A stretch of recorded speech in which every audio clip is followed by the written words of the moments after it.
اعوذ باللہ من الشیطان الرجیم بسم الله الرحمن الرحیم السلام علیکم ورحمۃ اللہ وبرکاتہ. ملګری یو ځل بیا ستاسو سره مخاطب شوم د خپل فیسبوک پاڼې نه فاضل اکمل ټیم مرګرو راغلي ګلابات ته نن را سره پروګرام کې دریاب عثمان خیل صاحب ملمه دی. غزلې به هم تېورو، شعرونه به هم تېورو نو ستاسو به یو مینه منئ چې زموږ ویډیو به سکیپ کوئ نه، د اخرې پورې به زموږ ویډیو ګورئ.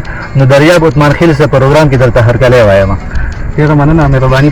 فاضل اکمل صاحب ډېره زیاته شکریه ادا کوم ستاسو چې د ژوند په لنډ تنګ وخت کې چې کوم دی تاسو زموږ غریبخانې ته راغلی، ماله هم وخت راکړ، نو ډېره زیاته شکریه ادا کوم ستاسو هم ډېره مننه چې موږ ته هم ټایم راکړه. دریاب عثمان خیل صاحب شعرونه به هم راته وایي، غزلې هم راته وایي، خو دغه معمولي شان تعارف د دې کتونکو سره وکړئ تاسو خپل. ډېره مننه کوم. زه خو د اګرې اوسېدونکی یم د ګل آباد او شعر و ادب سره علاقه ساتم او فی الحال خو چې کوم دی جابلیس یم، څه نوکري مې نشته دی. به هر حال بیا چې کوم دی زه چې پرایویټ کالج کې چې کوم دی څه ټیچینګ کوم، نو هغه د ژوند چې کوم دی هغه وخت ساعت چې کوم دی څه لږ ډېر چې کوم دی تېر وکړي.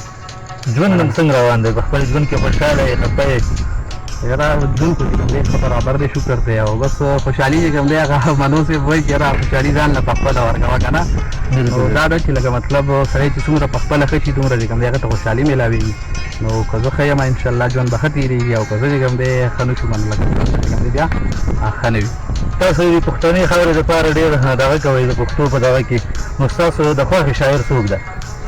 یاره د خوښې شاعر خو چې کوم دی زما رحمت شاه سایل صاحب چې ډېر زیات ښکلې غزل لیکي، نو ډېر زیات ښه شاعر دی او ډېر زیات متاثره یم د هغه نه. او په ینګو شاعرانو کې چې کوم دی منیر بنیری صاحب چې هغه ډېره زیاته ښکلې روانه شاعري کوي، نو ډېر زیات ښکلی چې کوم دی شعر هغه هم لیکي، د هغه نه هم ډېر زیات متاثره یم. تاسو څومره وخت نه شاعري کوئ؟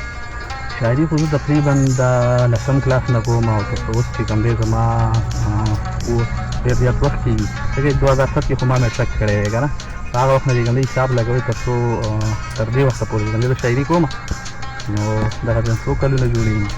تاسو تر اوسه پورې څومره غزلې شعرونه لیکلي؟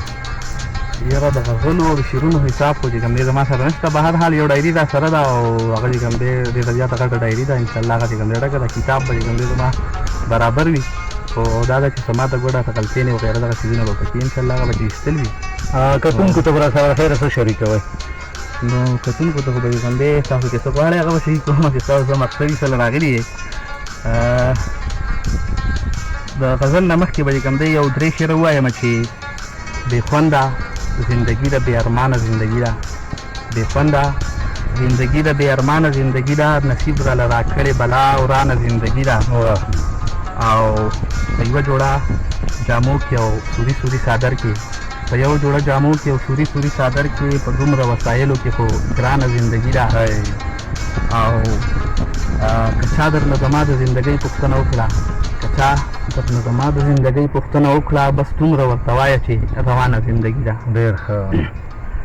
دا یو 3 شعر و او یو 2 شعره به درته نور ووایم چې زه چې د چا په سر د دار سر ته په منډه ختم، زه چې د چا په سر د دار سر ته په منډه ختم، هغو زما د ارمانونو په سر خپېښې دي، او د کلي خلکو ګنهګار یم چې مین یم زه، د کلي خلکو ګنهګار یم چې مین یم زه، خو د بلۍ په سر اول بنګړي هغې ایښي دي.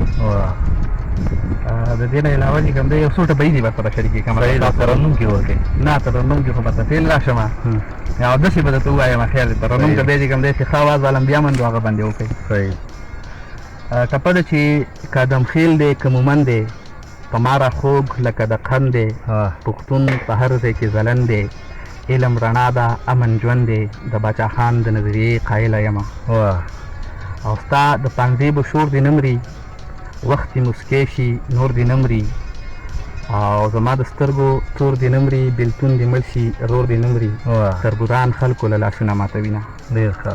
او وایي ما خو دې هر زخم ټکور که، ژوند دې په سر راته پیغور که، څه په مرۍ دې راله زور که، ګلابي رنګ دې راله تور که، بې وسه غمه څه بنګړی دې کړمه. او وایي رنګ دې د سپین ګلاب په رنګ دی، بوی دې راخوږ لکه لونګ دی، توره د زغرې دي او جنګ دی، یاد دې لوکې لکه د بنګ دی، او د خلکو مخکې مې بې وخته زنګوینه. ډېر ښه. او بله ټپه ده د فاضل صاحب چې خلک د یو بل سره په ننګ شي، پښتانه خپلو کې په جنګ شي، دا ګلابي مخ مې بدرنګ شي، غمونه ډېر شي، زړه مې تنګ شي او په ګوټ کې کښېنم پرې نیولی شم مینا. او اخرنۍ ټپه درته وکړم چې ژوندون مې ستا نه بغیر نیم دی، خال دی یوازې دی یتیم دی، چارګل دی ځوړن لکه میم دی، رزق الله ورکوي رحیم دی، مینه به یو بل لا پخپله ورکوو نه. ډېر ښه.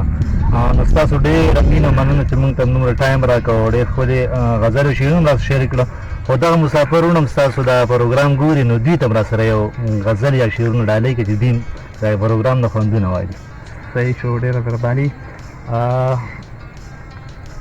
دوی ته چې کوم دی یو څلور شعرونه ډالۍ کړم چې څه د زړه په زور ساتي، ژوند مې لور په لور ساتي او ډېر غمونه ړنګ بکي، خال په زنه سور ساتي، ته زه به ګریبان وتړم دا چې پلو کور ساتي او ما ته هسې وایي خو زړونه زړه کې نور ساتي.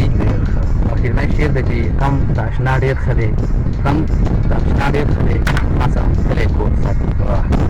نو دریاب عثمان خیل صاحب ډېره مینه او مننه چې تاسو موږ ته ټایم راکړه او دغه څومره کتونکي دي دغه ته زما ریکویسټ دی چې تاسو د دوی دا ویډیو مخکې شیر کړئ.